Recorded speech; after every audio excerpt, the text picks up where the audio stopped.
दवाई डाल देती हूँ। अरे मधु, मुझे कुछ भी नहीं हुआ है, मैं ठीक हो जाऊंगा। बस थोड़े दिन आराम कर लूं, फिर वापस से ऑटो चलाने लगूंगा। तुमने शायद नहीं सुना है कि डॉक्टर ने क्या कहा है। तुम्हारे आंखों की रोशनी धीरे धीरे कम हो रही है। आज तो तुम बच गए, हल्की सी चोट लगी हुई है। अगर इससे ज्यादा कुछ हो जाता तो बताओ, मैं और बच्चे क्या करते? अब तुम कुछ महीने बिल्कुल भी ऑटो नहीं चलाओगे। मुझे सारा दिन घबराहट होती रहती है। तुम घर पर आराम करो, हम कोई ना कोई रास्ता खोज लेंगे। चलो अब तो आराम कर लो, जब तक मैं कुछ खाने के लिए बना लेती हूँ। चिंटू, पिंकी, इधर आओ बच्चों। बोलो मम्मी। क्या हुआ मम्मी, बताओ। मेरी बात ध्यान से सुनो। तुम्हारे पापा को बिल्कुल भी पता नहीं चलना चाहिए कि तुम लोग 1 महीने से स्कूल नहीं जा रहे हो, वरना उन्हें और चिंता हो जाएगी। मुझे बस थोड़ा सा टाइम लगेगा। मैं तुम दोनों के स्कूल यूनिफॉर्म और जूते जल्दी ही ले आऊंगी। और रही बात किताबों की, तो मैंने अपनी फ्रेंड से कुछ पैसे उधार मांगे हैं। जैसे ही वे मुझे पैसे दे देगी, मैं तुम लोगों से किताबें खरीद दूंगी। अभी तो वैसे भी ज्यादा पढ़ाई नहीं होती, क्योंकि स्कूल खुले हुए अभी कुछ ही दिन हुए हैं ना।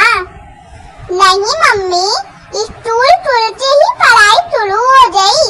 वे तो हम दोनों ही हैं जो हमारी किताबें अभी तक नहीं खरीदी गई हैं। अब तो मेरी सहेलियों ने भी मुझे अपनी किताबों को देने के लिए मना कर दिया है। हाँ मम्मी, बिना किताबों के तो मैं भी स्कूल नहीं जा पाऊंगा, क्योंकि मुझे किताबों की वजह से मैम रोज डांट लगाती हैं।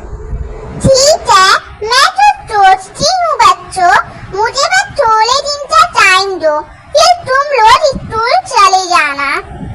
मधु जो कि बहुत गरीब थी और बहुत ही मुश्किल से अपने दोनों बच्चों को पढ़ा रही थी, उसका पति मोहन किराए का ऑटो रिक्शा चला रहा था।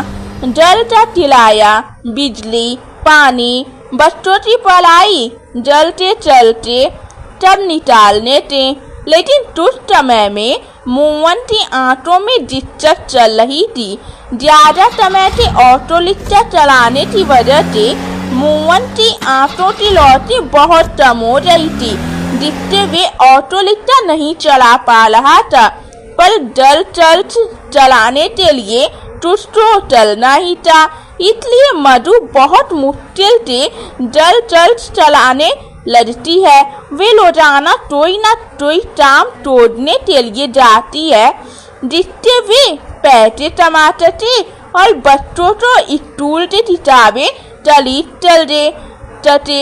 मधु के दोनों बच्चे नई क्लास में आ रहे थे, पर उन्होंने किताबें नहीं खरीदी थी और न ही यूनिफॉर्म लिया था, जिससे उनकी पढ़ाई बहुत ही खराब हो रही थी। देखो मधु, मैंने तुझे कहा तो था कि मैं बच्चों की पढ़ाई के लिए तुझे पैसे उधार के लिए दे दूंगी, पर मेरा ब्यूटी पार्लर ही नहीं चल रहा। और तू तो जानती ही है कि मेरे पति की नौकरी भी चली रही है, जिस वजह से मैं बहुत ही मुश्किल से जल्द चला पा रही हूँ। मुझे माफ कर दे, मेरे पास तो इतने पैसे नहीं हो पाएंगे। कोई बात नहीं सोमी, ऐसी कोई दिक्कत वाली बात नहीं है। तू पहले अपना परिवार संभाल, मैं अपना देख लूंगी। अच्छा, मैं चलती हूँ। मधु परेशान हो जाती है। उसे उम्मीद थी कि उसकी सहेली टोले बहुत पैसों की मदद जरूर करेगी, पर उसकी सहेली ने भी अपनी परेशानियां बताकर पैसे देने से मना कर दिया। अब मैं क्या करूं? कुछ भी समझ में नहीं आ रहा। बच्चों तो स्कूल ना जाए इतने दिन हो गए, अगर अब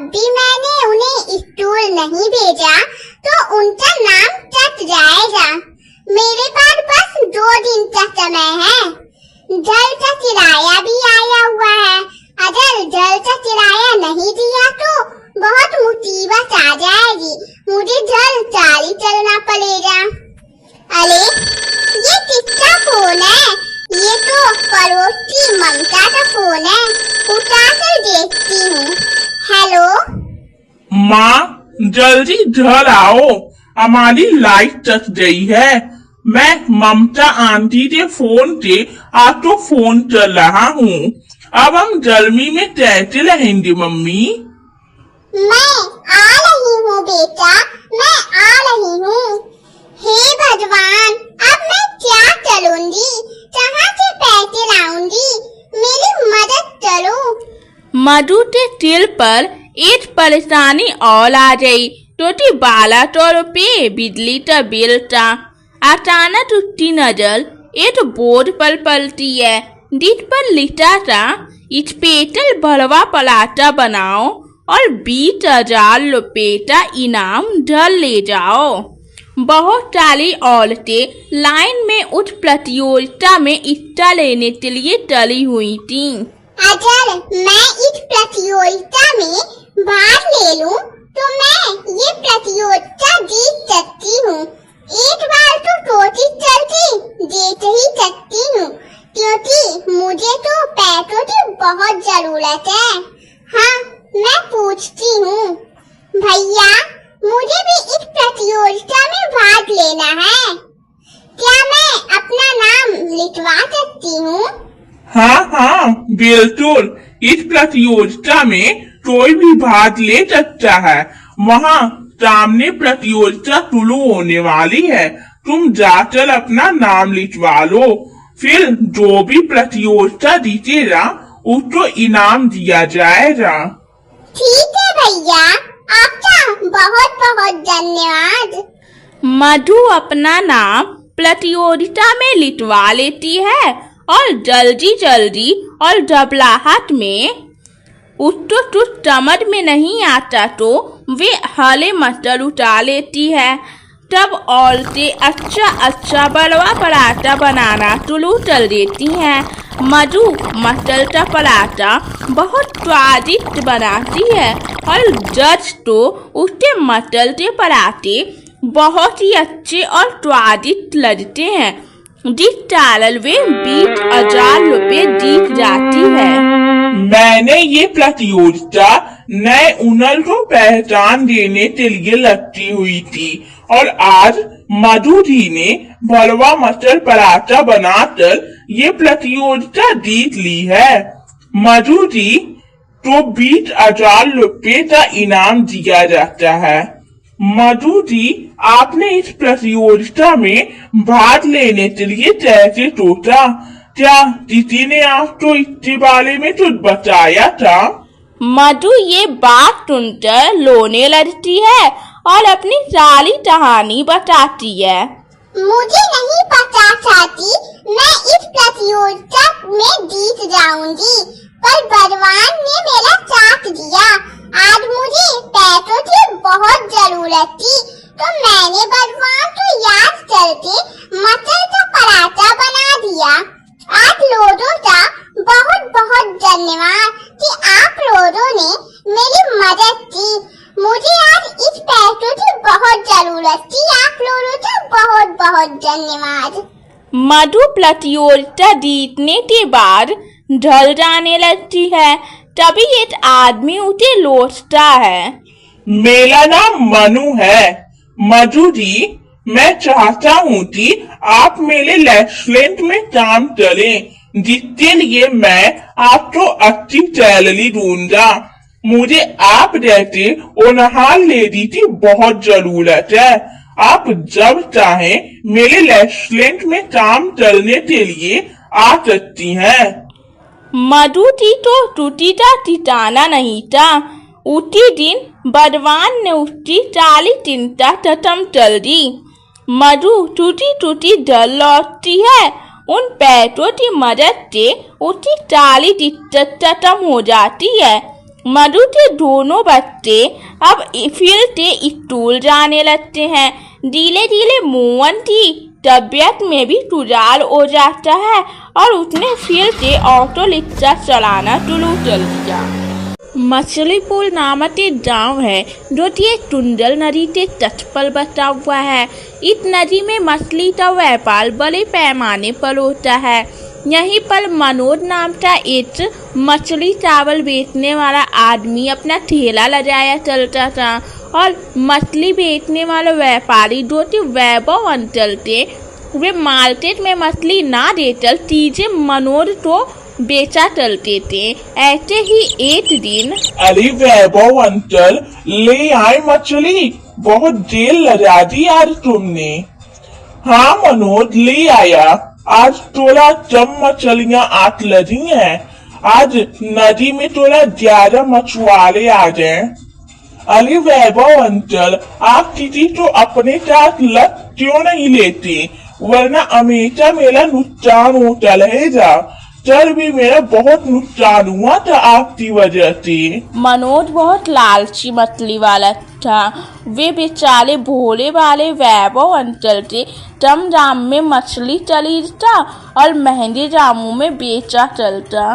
ले लो भाई, ले लो, गरमा गरम मछली और चावल ले लो भाई, ताजी मछली है, एक बार खाओगे तो बार बार आओगे। अरे भाई, कितने की है एक प्लेट? भाई बिल्कुल कम दाम में, सिर्फ 80 रुपए की एक प्लेट है। ये तो बहुत महंगी है भाई, पूरे शहर में आपको ऐसी मछली चावल नहीं मिलेगी। एक बार खाकर देख लो तो आज से आगे मछली का दाम भूल जाओगे। ऐसे ही टहटल मनोज बहुत ही महंगे मछली चावल बेचता था। मनोज रोज ऐसा ही चलता, सुबह उठते ही अपने ठेले पर चला जाता और वैभव अंचल के आने से पहले सारे मसाले और सारी चीजें तैयार कर लेता। मछली आने के बाद मसाले में मछली जाल कर मछली तैयार कर लेता और उनको चावल के साथ बेचता और पैसे कमाता। अब उसे और ज्यादा मछलियों की जरूरत थी। उसे वैभव अंचल की मछलियाँ कम पड़ने लगती हैं। हर दिन कई चालीस जहाज मछली खत्म होने की वजह से वापस चले जाते थे। ऐसे ही रविवार के दिन तो बहुत ज्यादा भीड़ लगी हुई थी। अरे हमें दे दो, हमें दे दो, लोग ये शोर मचा कर उसे ठान ताजाया चलते थे क्योंकि मछलियाँ खत्म होने वाली थी। पर लोगों की जो वहाँ भीड़ थी वे बढ़ते ही जा रही थी। क्या मनोज, तुम हर रोज कम मछलियाँ लाते हो और हमेशा लाइन में लगने के बाद भी मुझे मछली चावल नहीं मिलता। मेरा तो तुम धंधे ही बेचाल चल देते हो। देखो भाई, मैं यहाँ खाली आज तो नहीं बैठा, तुम देख तो रहे हो कितनी भीड़ है। आज तुम्हारा नंबर आ ही जाएगा शायद। मुझे दे दो, मैं तुम्हें 100 रुपया दूंगा मछली चावल के। ये बात सुनकर मनोज जला देखने लगता है कि कौन है जो अधिक पैसे देने तो तैयार है। उसने सबसे पहले उस इंसान को मछली चावल दिया जो कि देखने में बहुत अमीर लग रहा था और उसने एक आइडिया लगाया और जोर जोर से आवाज लगाया। अरे मछली चावल का दाम बढ़ गया है, जो 80 रुपए की थी अब वे 100 रुपए में मिलेंगी। हाय हाय, कितना लालची आदमी है, इतने तो दाम भी बढ़ा दिया। चलो चलो, हमें नहीं जाना इससे यहाँ। जो गरीब महिलाएं मछली चावल जाने आती थी वे थाली आज जा रही थी, लेकिन मनोज का फायदा हो गया। कुछ अमीर लोगों को उसने मछली चावल दूसरे 3 दूने दामों में बेचे और उन्होंने खरीद भी ली। फिर उसे बड़े चाव से खाने लगे। तभी मछली चावल चाहते हुए एक आदमी बोला, मनोज, तुम्हारे आटो की मछली चावल तो बहुत स्वादिष्ट है। वाह भाई, मानना पड़ेगा तुम्हें। धन्यवाद, ये तो बस ऊपर वाले का कमाल है। साले मछली चावल बेच कर मनोज अपने ढल आता है और ढल पर उसकी बीवी कहती है, क्यों जी, कितने पैसे आए हैं? अरे ये देखो, आज तो बहुत अच्छे दामों में मछली चावल बेचा मैंने। आज पूरी 5,000 की कमाई हुई है मेरी। वे तो मछलियाँ खत्म हो रही थी, वरना आज मैं पूरे 6,000 रुपए की कमाई चलता। अरे हर दिन तुम्हारी मछलियाँ खत्म हो जाती हैं। अरे तब ज्यादा मछलियाँ लेकर आओ ना, जिससे ज्यादा मछलियाँ बने। तुम सही कह रही हो, मैं वैभव अंचल से अधिक मछलियाँ लाने तो चाहता हूँ।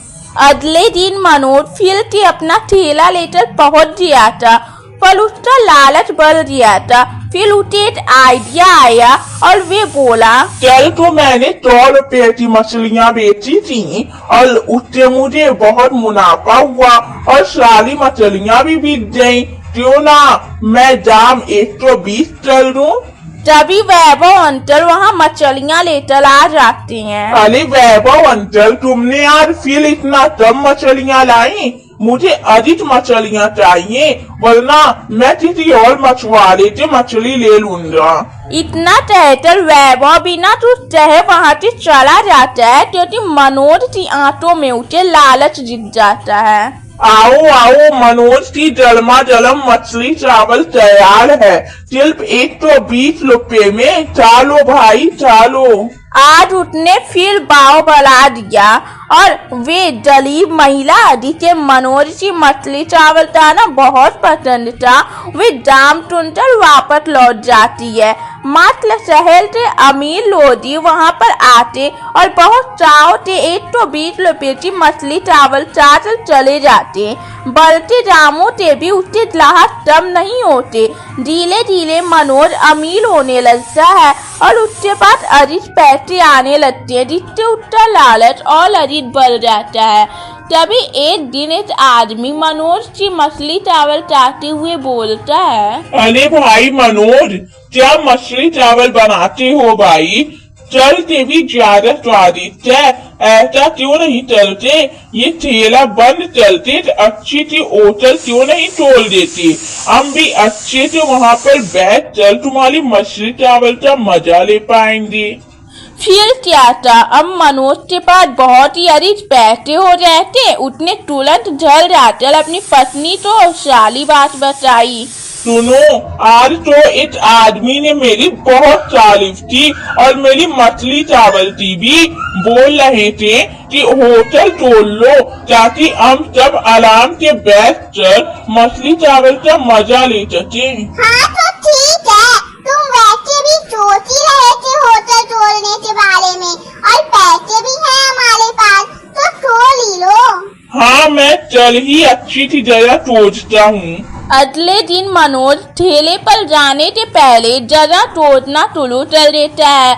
फिर उसे वहीं ठेले के पास एक जगह मिल जाती है। उसने दिन भर मछली चावल बेचा और आज मछली चावल बेचते समय तब तो बता दिया। सुनो, आज तक तो मेरी मछली चावल बहुत अच्छी लगती है ना, तो मैंने आपसे अधिक स्वाद के लिए पास में ही एक होटल बनवाया है। चल के आप लोग तो वहीं मिलेगा स्वादिष्ट मछली चावल। जैसे ही उसकी मछली चावल खत्म हुई, उसने अपना सारा सामान उस होटल में लग दिया। मनोज का होटल बहुत अच्छा चलने लगा। उसने कुछ लोगों तो सैंपल भी लग लिया और दिन होटल में ग्राहक बढ़ते ही जा रहे थे, लेकिन मछलियों की मात्रा अब तक नहीं बढ़ी। उसे ऐसा लगने लगा कि ऐसे तो उसका नुकसान हो जाएगा। अगली सुबह जब वैभव अंकल आते हैं तो मनोज बोलता है, जेठू वैभव अंकल, इतनी मछलियों में मेरा काम नहीं चल पा रहा है, मुझे कुछ और मछलियाँ चाहिए। जेठू, इतनी अधिक मछलियाँ अगर नदी से निकाली गई तो उनकी मात्रा कम हो जाएगी और सारी नदी में मछलियाँ खत्म हो जाएंगी। मैं कुछ नहीं जानता, मुझे बस इतना बताइए कि क्या आप मुझे इससे दुगनी मात्रा में मछलियाँ दे सकते हैं या नहीं? सुनो, अपने लालच को थोड़ा काबू में रखो, वरना तुम तो कुछ ही महीनों में सारी मछलियाँ नदी से गायब कर दोगे। आप मुझे ध्यान मत दीजिए, बस चल मछलियाँ ज्यादा ला दीजिए, वरना मुझे कुछ और सोचना पड़ेगा। वैभव अंकल ने उसे समझाने की पूरी कोशिश की, लेकिन वे नाकामयाब रहे, जिसके बाद वे निराश होकर वहां से चले गए। लेकिन मनोज तो लालच में अंधा हो चुका था। वे हर दिन की तरह होटल बंद करके पैसे का हिसाब लगाता हुआ बोलता है, अरे वाह, आज तो 10,000 की कमाई हुई है। अपनी पत्नी को बताऊंगा तो वे तो बहुत खुश हो जाएगी। मनोज चला जाता है और अपनी पत्नी से बोलता है, सुनो, अब तो हम बहुत अमीर होने वाले हैं। आज तो पूरे 10,000 की कमाई हुई है। हाँ हाँ ठीक है, लेकिन तुम मछलियों की मात्रा कब बढ़ाओगे? हाँ, मैंने वैभव अंकल से बोला तो है, देखते हैं वे कब देते हैं। अरे तुम भी ये अंकल के पीछे क्या पड़े हो? तुम चोरी पकड़ लिया करो ना। उसने अपनी पत्नी की बात मान ली और अगले दिन वे बहुत अधिक मछलियाँ ले आया। जब वैभव उसके दुकान पर आया तो वे इतनी सारी मछलियाँ देखकर ऐलान हो गया, अरे मनोज, तुमने ये क्या कर दिया? तुमने मछलियाँ क्यों निकाली? अंकल, थक गया हूँ तुमसे बोलते बोलते। अब आप मुझे मछलियाँ मत दीजिए, मैं खुद ही पकड़ लिया करूँगा। वैभव अंकल वहां से चले गए। हर दिन मनोज ऐसे ही चलने लगा और हर दिन उसका व्यापार और भी ज्यादा बढ़ने लगा। अब वे 15 से 20,000 रुपये कमाने लगा, जिस वजह से एक महीने में नदी से सारी मछलियाँ खत्म हो गयी। पूरी नदी में एक भी मछली नहीं बची। तभी लोग होटल के बिना मछली खाए ही निकल गए। अब मनोज तो याद आया कि वैभव अंकल सही बोल रहे थे, उसे अपने लालच पर काबू रखना चाहिए था। अब मनोज का मछली चावल का होटल बंद हो गया था।